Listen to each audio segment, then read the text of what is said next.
Have you ever felt just completely swamped by all the health information out there? Mm. It's like trying to find your way in a jungle sometime. Oh, absolutely. It's overwhelming.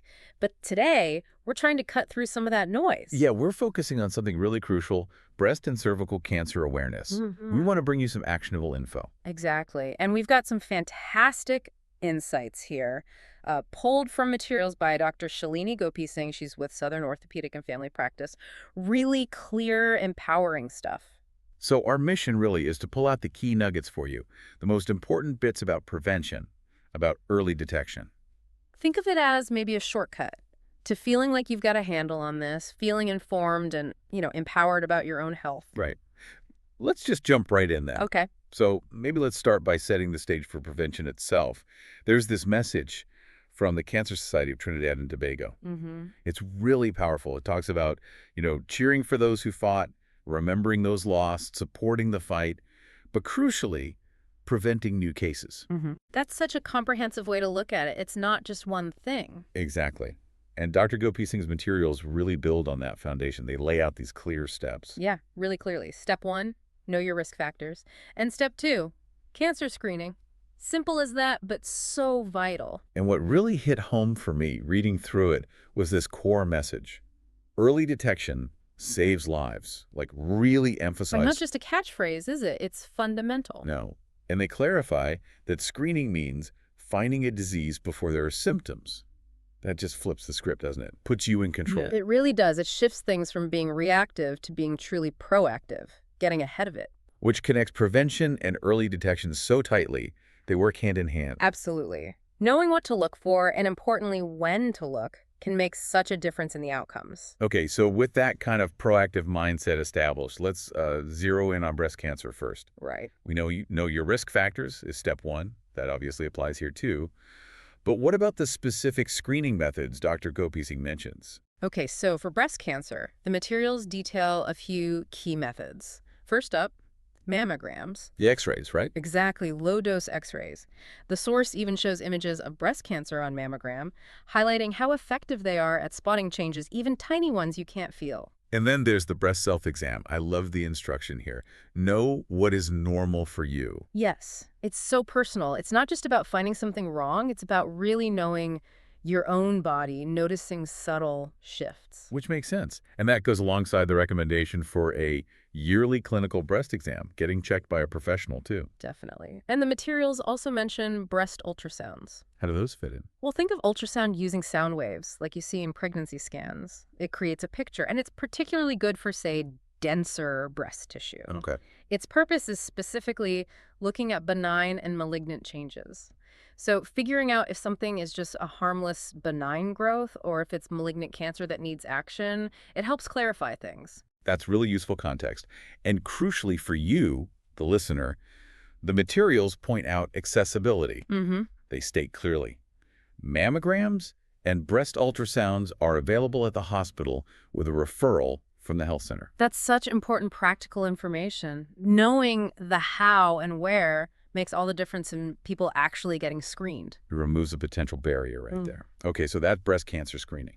Diligent monitoring, knowing your body, using the tools. Right. Now, shifting to cervical cancer, the story here feels, I don't know, even more proactive in a way. How so? Well, Dr. Gopi Singh's materials make this fascinating point. Most risk factors for cervical cancer are modifiable. We can change them. Ah, yes. That is powerful. It immediately makes you think, okay, what are they and what can I actually do? Exactly. So what's the main modifiable risk factor highlighted? The big one is the human papillomavirus, HPV. HPV. Right. Let's break that down a bit because people hear about it a lot. Okay, so HPV is actually a really common group of viruses. Many types are harmless. But some aren't. Right. Certain types are sexually transmitted, and they have a very strong link to cervical cancer. The materials state it's associated with over 95% of cases. Wow, over 95%. That's incredibly high. It is, and they note it's an STD, a sexually transmitted virus, and that there are like 150 different types of HPV. 150. Okay, so given that huge number, but such a strong link for some types, how does that translate into prevention strategies?